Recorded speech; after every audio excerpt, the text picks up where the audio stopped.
Bom dia, tudo bem com vocês? Olá, minha gente, tudo bem? Eu espero que sim. Então, hoje é o nosso dia 23, vamos ler o capítulo 23 de Provérbios. E aí, já pegou sua Bíblia? A minha já tá aqui, ó. Vamos para a nossa leitura? Então, como eu falei, né? Vamos ler o capítulo 23 de Provérbios, né? Nós estamos na sequência de Provérbios. E cada dia aprendendo mais ainda. Então vamos começar a nossa leitura. Só baixar aqui um pouco. Quando te assentares a comer com o governador, atenta bem para o que se te pôs diante. Né? Aqui é o versículo 1. O livro de Provérbios ensina a sabedoria, né? E a sabedoria ensina sobre cobiça e também sobre impureza, né? Cobiças e impureza. Esse versículo 1 que a gente acabamos de ler, né? Se você for ler a Bíblia em outra versão, você vai ver totalmente diferente algumas palavras, né? Mas está relacionado à mesma coisa. Então, ele está falando que o sábio é prudente, né? A prudência, ela é irmã da sabedoria. Logo, se você busca a sabedoria, você busca a prudência. E se você busca a prudência, logo alcança a sabedoria. A característica do sábio e do prudente é ele ensina tudo que está acontecendo. Então, quando você se assentar para uma refeição com alguma autoridade, lembra que a refeição ela fala sobre a mesa, né? E a mesa fala sobre relacionamento. Ter tempo à mesa é ter relacionamento, é ter intimidade. No caso, você não senta na mesa de qualquer pessoa. E também você não aceita qualquer pessoa a sentar na sua mesa, né? A não ser se for para ter intimidade ou relacionamento, né? Aqui está falando, quando te assentares a comer com o governador, atenta bem para o que se te pôs adiante. Foi o que a gente falou, foi o que eu falei, exatamente sobre esse versículo 1, né? E põe uma faca à tua garganta, se és homem glutão, não cobices os seus manjares gostosos, porque são pão de mentira, né? Ele está relacionado ao primeiro versículo, né? Eu li agora o versículo 2 e 3. Ele fala que todo aquele que é prudente, ele analisa toda a circunstância. E ele não se emociona, né? Com tudo que acontece. No caso, ao redor da mesa, né? Que está relacionado ao primeiro, como eu falei, né? Em tudo que acontece. As pessoas se emocionam, as pessoas que se emocionam fácil, tem muitas pessoas que elas elas se emocionam fácil e também elas são iludidas e enganadas por causa da sua própria cobiça, né? Então, quando você sentar, não senta com muito apetite e se alimenta antes. É bom você se alimentar bem antes, né? Aí você vai para uma mesa de uma reunião. Aí você pode perguntar o porquê. Porque você vai estar como se fosse uma faca na sua garganta, né? Como diz o versículo que acabamos de ler. Analisando tudo que está sendo conversado, né? Você tem que prestar bem atenção para que as pessoas não coloquem a faca na sua garganta. Você está com muita fome, você se jogar muito nisso, você não prestar atenção no que está sendo conversado para que você possa até manter uma resposta, né? é muito bom estar atento para que você não venha cair, né? Ó, como diz, não cobices os seus amigos gostosos, os seus manjares gostosos, porque são pão da mentira, né? Para você não cair nesses pão de mentira. Não te canses para enriqueceres. Dá-de a mão a tua própria sabedoria. Esse versículo 4 aqui, ele está falando que não é para você esgotar o seu tempo, suas forças, tentando ficar rico. Tenha bom senso, né? E bom senso é ter um equilíbrio, né? Não te canses para enriqueceres. Então, ele está falando, não esgota suas forças tentando ficar rico, né? Dá-te a mão a sua própria sabedoria. Eu falei, né? Que nós temos que ter o bom senso. E bom senso é você ter equilíbrio, né? Você nem ir para cima, nem para baixo. Você está em equilíbrio, certinho. Equilíbrio. Aqui mostra. Né? Então, você tem que prestar bem atenção, porque a sabedoria, ela vale muito mais do que o ouro e do que a prata. Então, não passe esse tempo se esgotando para se enriquecer, né? Portanto, fitará os teus olhos naquilo que não é nada, porque certamente isso se fará asas e voará ao céu como a águia. Nesse versículo 5, ele está falando que as riquezas desaparecem assim que você as contempla. Elas criam e voam como águias pelo céu. Então, preste bem atenção. Que do nada você pode perder tudo, né? Se você ficar se preocupando só em enriquecer. Não comas o pão daqueles que têm olhos malignos, nem cobiça os seus manjares gostosos, né? Ele está falando aqui que não aceite a refeição de um hospedeiro, né? Invejoso, e nem deseja as iguarias que lhe oferece. Porque como imaginou a sua alma, assim é. Ele te dirá, come e bebe, mas o seu coração não estará contigo, né? O certo aqui está falando, né? Pois ele só pensa nos gastos. Ele diz, come e bebe, mas não fala com a sinceridade, né? Ele está falando com o coração, com sinceridade. Vomitarás o bocado que comeste e perderia as tuas suaves palavras. Se você prestar bem atenção, ele está fazendo sentido em um versículo e outro. No caso, se vai sentar na mesa, de qualquer maneira, né?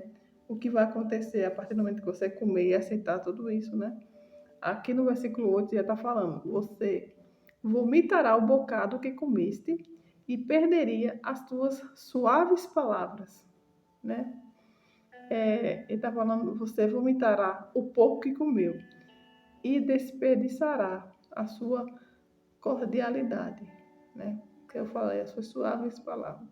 Então, temos que prestar bem atenção no que esse capítulo nos está ensinando.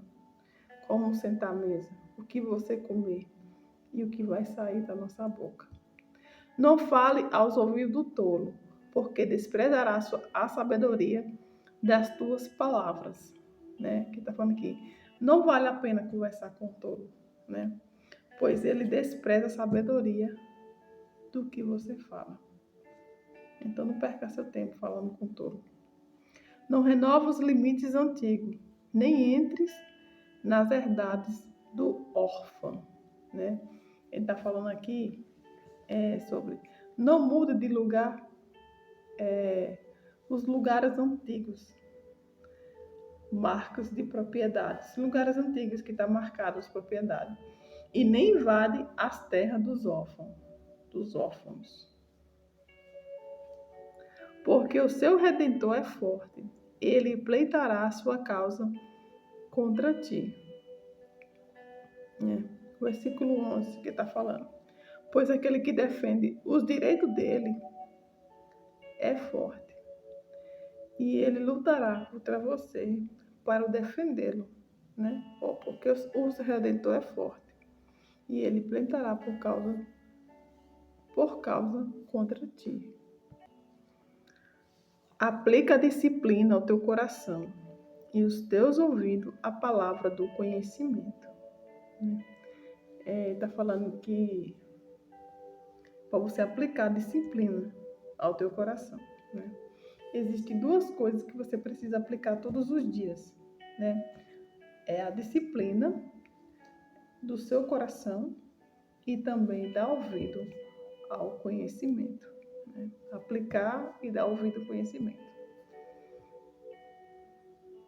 Não retira a disciplina da criança, porque fustigando-a com a vara, nem por isso morrerá, né?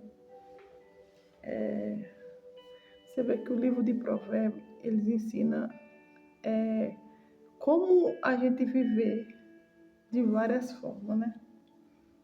Quer dizer, em todo sentido, em todas as áreas. Aqui está ensinando como você criar seu filho, né? A gente já leu uns capítulos anteriores que fala que... acho que foi ontem, não foi não? Se não me engano, que ele fala... Deixa eu ver se eu acho aqui. Pronto, foi de ontem, ó. Instrua o menino no caminho que deve andar, e até quando envelhecer não se desviará dele, né? Ele fala, ensina o menino no caminho. Que eu falei, o caminho é Jesus, né? Aqui ela está falando, não retira a disciplina da criança. Porque, fustigando-a com vara, nem por isso morrerá. Tu fustigará com a vara e livrará sua alma do inferno. Então, ele está falando para você não retirar a disciplina. Criança tem que ter disciplina. Criança tem que ter limite, né? Não é você tirando isso que ele vai morrer. Isso aí vai tornar ele ser homem ou mulheres, né? Você criar dando disciplina. Isso que o versículo nos está nos ensinando. Filho meu, se o teu coração for sábio, alegre-se-á o meu coração, sim, o meu próprio, né? Esse versículo aqui está falando que sobre alegrar-se o coração, né? Filho meu, se o teu coração for sábio, alegre-se o meu coração, sim, o teu próprio, né? Ele está falando sobre as 4 características de um coração sábio, né? O coração sábio, ele tem amor, tem lealdade, ele tem sinceridade e ele tem equilíbrio, né? Então, ele nos ensina como nós ter um coração alegre diante de Deus. E exultarão os meus rins quando os teus lábios falarem coisas retas, né? Ele está falando aqui, sentirei grande alegria. Você tem essas 4 características que foi dita, né? Amor, lealdade, sinceridade e equilíbrio. Sentirei grande alegria quando os seus lábios falarem com retidão. Falar com retidão é levar o conhecimento da verdade com a linguagem de fé, de amor e também de esperança, né? E exultarão os meus rins quando os teus lábios falarem as coisas retas, né? Retidão. Não tenha o teu coração inveja dos pecadores. Antes ser do temor do Senhor todo dia, né? Não pode ter inveja dos corações pecadores, né? Antes você tenha o temor em Deus, né? Temor, como eu já falei, é um extremo respeito. Porque deveras que há um fim bom, não será malograda a tua esperança? Ouve, filho meu, e ser sábio, e dirige o caminho no teu coração. Né? Ele está ensinando já. Ouve, filho meu, e ser sábio, nós temos que ser sábios. E dirige o teu caminho no teu coração. A partir do momento que você vai ouvir ele, ser sábio, ele vai dirigir seu caminho, né? Através do seu coração. Não esteja entre os beberrões de vinho, nem os comilões de carne, né? Porque os beberrão e os comilão cairão em pobreza, e a sonolência faz trazer os vestidos rotos, né? Ele está falando aqui, para você não ficar com medo demais. Se você prestar bem atenção, ele está relacionado no primeiro versículo, né? Como eu falei, sentar à mesa, né? Aí eu te pergunto, que mesa você está sentado? Quais são as pessoas que estão me influenciando? Está influenciando por bem ou por mal? Que está falando, não esteja entre os beberrões de vinho, nem entre os camilões de carne, porque os beberrões e os camilões cairão à pobreza, né? E a sonolência faz trazer os vestidos rotos, né? Eu sempre ouvi falar que você é a média das 5 pessoas que você mais convive. Com quem você está sentado à mesa? Com qual conselho você está ouvindo, né? Você é aquilo que o ambiente é. Se você é a média de 5 pessoas, provavelmente você está fazendo o que quer ser 5 pessoas estão fazendo também. Então, vamos prestar bem atenção em que mesa estamos assentando, em que conselhos estamos ouvindo. Será que é algo que edifica nosso coração, edifica a nossa vida? É um exemplo, né? Ouve o teu pai que te gerou e não despreza a tua mãe quando vier a envelhecer. Esse versículo 22 está falando que é para você ouvir seu pai que te gerou, né? E não despreza a tua mãe quando envelhecer.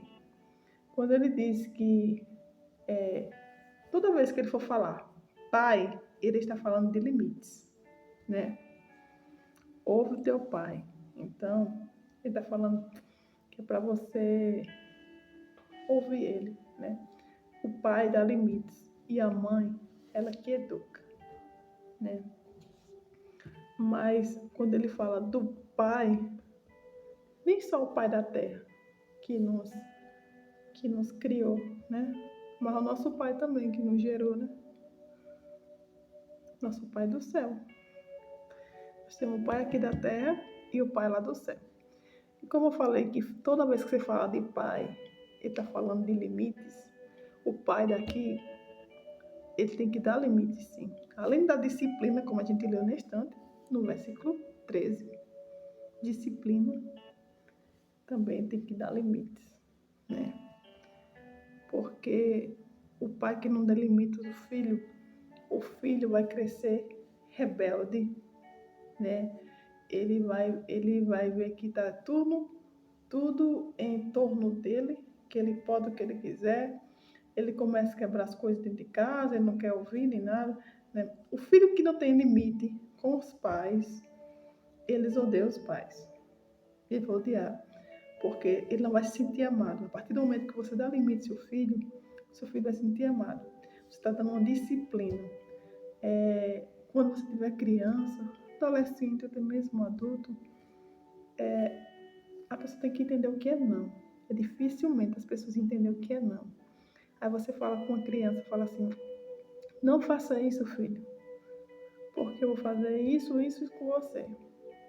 A criança faz. E aquilo que você falou que ia fazer, você não fez. Na cabeça da criança vai pensar o quê? Poxa, eu posso fazer de novo. Esse homem ameaçar e não vai fazer. Então, quando ele fala assim, não faça isso, não é não. Entendeu? Temos que ter limite. E o nosso pai, ele também nos dá limite, né? Você vê que a Bíblia diz que nós temos o livre-arbítrio, né? Ele deixa nós à vontade, mas também ele nos dá o limite.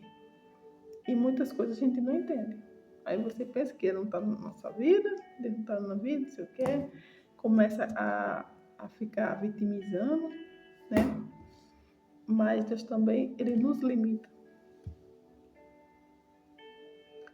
Compre a verdade e não as vendas. Sim, a sabedoria e a disciplina e a prudência. Né? Nesse capítulo 23 está falando que, né, compre a verdade e não abra mão dela, nem tampouco da sabedoria, da disciplina e do discernimento. Né? Não podemos abrir a mão dessa sabedoria, disciplina e discernimento. Grandemente se regozijará o Pai justo, e o que gerar a um sábio se alegrará nele. Né? Então, tem muitas coisas relacionadas. Como eu falei neste ano, né, do pai, tem que dar disciplina, limites, né? E o pai também, como fala, ensinar o caminho. A partir do momento que o filho é sábio, ele alegrará seu pai, né? Como o versículo está falando. Grandemente se regozijará o pai do justo, e o que gerar a um sábio se alegrará nele, né? O pai terá grande alegria. Alegre-se teu pai e a tua mãe, e regozije quem te gerou, né? Nós devemos ser gratos, nós devemos honrar. E é um dos mandamentos, né? Honrar pai e mãe, né? Alegrar-se com ele. Dá-me, filho meu, teu coração, e os teus olhos observem os meus caminhos. Deus está pedindo nosso coração. Dá-me, filho meu, o teu coração, e os teus olhos observem os meus caminhos. A partir do momento que a gente entrega de alma o nosso coração a Deus, Ele vai nos dar a direção certa, né? Ele só quer que nós entreguemos as causas tudo para Ele, né? Tem um versículo que fala bem assim, deixa eu ver se eu lembro aqui. Achei aqui.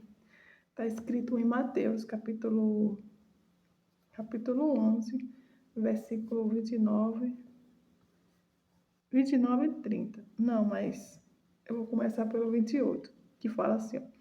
Vinde a mim, todos que estáis cansados e oprimidos, e eu vos aliviarei. Né?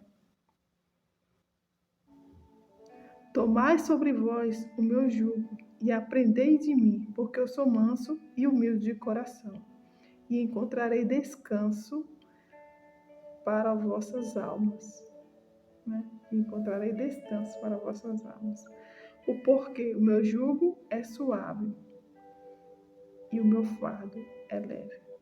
Então, ele está falando, vinde a mim todos que estáis cansados e oprimidos. Você está oprimido, você está cansado. Entrega seu coração para Deus, né? Como diz esse versículo aqui, ó. Dá-me, filho meu, teu coração e os teus olhos observam o meu caminho. Ele só quer que você entrega para Ele, né? O seu coração para Ele. Ele diz que meu jugo é suave e meu fardo é leve, né? Então, vamos entregar a Deus para que possamos ter esse fardo leve, a gente não ficar carregando tanta coisa, né, nas nossas costas, sendo que a gente pode entregar para Ele. Ele quer que nós entreguemos o nosso coração. Porque cova profunda é a prostituta, e o poço estreito a estranha. Esse capítulo 27 aqui, ele está falando, porque cova profunda é a prostituta, e o poço estreito a estranha. Também, ela é como o soteador, se põe a espreitar e a multiplicar entre os homens os iníquos. Para que são usais? E para que pensares? Para que os pelejas? E para que os queixas? E para que as feridas sem causa? E por que os olhos vermelhos? E para que os olhos vermelhos? Para os que demoram perto do vinho, para os que andam buscando bebida misturada. Aqui está falando sobre bebida, né? Os caminhos caminhos ruins, que ele começa desde o versículo 27, né? Falando, porque cova profunda é a prostituta, e poço estreito é estranha. Né? Aí, ele seguindo esse caminho, o que pode acontecer, né? Para que derramarem perto do vinho e para o que ande buscando bebida misturada. Não olhes para o vinho quando se mostra vermelho e quando resplandece no corpo que se coa suavemente. No fim, morderá como a cobra e como um belisco picará. Né? Os teus olhos olharão para as mulheres estranhas e o teu coração falará perversidade. E serás como que dorme no meio do mar e como que dorme no topo do mastro. E dirás, espancaram-me e não me doeu, bateram-me e não o senti. Quando verei a despertar, ainda tornarei a buscá-lo outra vez. Esses versículos, tudo que foi lido aqui, está falando sobre os caminhos maus que você está indo e sobre a embriaguez, né? Como o 35 bem mais claro, está falando assim, você dirá alguém, você dirá, alguém bateu em mim, né? Acho que eu levei uma surra, mas não me lembro, porque eu não consigo me levantar, né? Preciso de mais um gole. Que está relacionado às pessoas que embriagam-se do vinho, né? A pessoa não está em si. Aí, ele está relacionado também a um tolo, né? Esse tipo de pessoas são tolos, né? Que o tolo, ele fica mais tolo ainda. Ele estava tão embriagado que queria beber mais, né? Acho que eu vou tomar mais um gole, né? Então, foi isso. Ele está nos ensinando a não se envolver com mulheres estranhas, né? As prostitutas. Não está em ambiente errado, né? Como eu falei da mesa. E falei também do ambiente. Então, nós temos que tomar muito cuidado em que ambiente estamos, o que vamos comer, qual palavra sai da nossa boca, né? Se você está no meio do sábio ou você está no meio do tolo. Então foi esse versículo, né? São 35 versículos e tivemos muito aprendizado, né, no dia de hoje, nosso dia 23. Amanhã tem mais, nosso dia 24. E eu lhe indico para você reler novamente o capítulo, né? Peça discernimento a Deus para que possa entender. E o que lhe chamar mais atenção, você passa o dia meditando, né? Lá em primeiro Salmo fala, né, que antes tem que ser o prazer na lei do Senhor, na sua lei medita de dia e de noite. Então nós temos que meditar sempre. Onde a gente leu, né? O que lhe chamou mais atenção. Eu sempre fiz isso. É tanto que minha Bíblia é toda assim, ó, rabiscada. Que chamou a atenção. E eu gosto também de compartilhar o versículo, né, nas minhas redes sociais. Então, vamos buscar a Deus agora, vamos orar, né, e encerrar o dia de hoje também. Pai glorioso, mais uma vez, Jesus, estamos aqui, ó Deus amado, para te agradecer, Senhor, por essa clareza, Senhor. O Senhor nos tem nos ensinado, Senhor, onde nós sentar, Pai amado, o que nós fazer, Jesus, e não ser comilões, nem beberrões, Senhor. A gente tem que sabedoria, Senhor, para a gente falar, para a gente ouvir, Senhor, para a gente agir também. Nos ensina, Pai amado, cada vez mais, Senhor, para que possamos ser aquela ou aquele que o Senhor nos chamou, Pai amado. Nos transforma, Senhor, para que possamos ser a menina dos teus olhos, Pai amado, Jesus. Para que possamos, Pai amado, cumprir realmente o nosso propósito aqui, nesta terra, Senhor, enquanto vida. Ó Deus bendito e justo, abençoa, Senhor, todos aqueles que neste momento estão passando por um momento difícil, Deus. Aqueles que estão desesperados, Jesus, acalma o coração, dá um abraço neles. Vai encontro por caridade, Pai amado e justo. Gratidamos por tudo, Senhor. Só teu nome seja hoje eternamente louvado. Amém. Amém. Então, até amanhã, no nosso dia 24 de setembro, e vamos ler o nosso capítulo 24 de Provérbios. Deus abençoe e tenha uma segunda abençoada. Amém?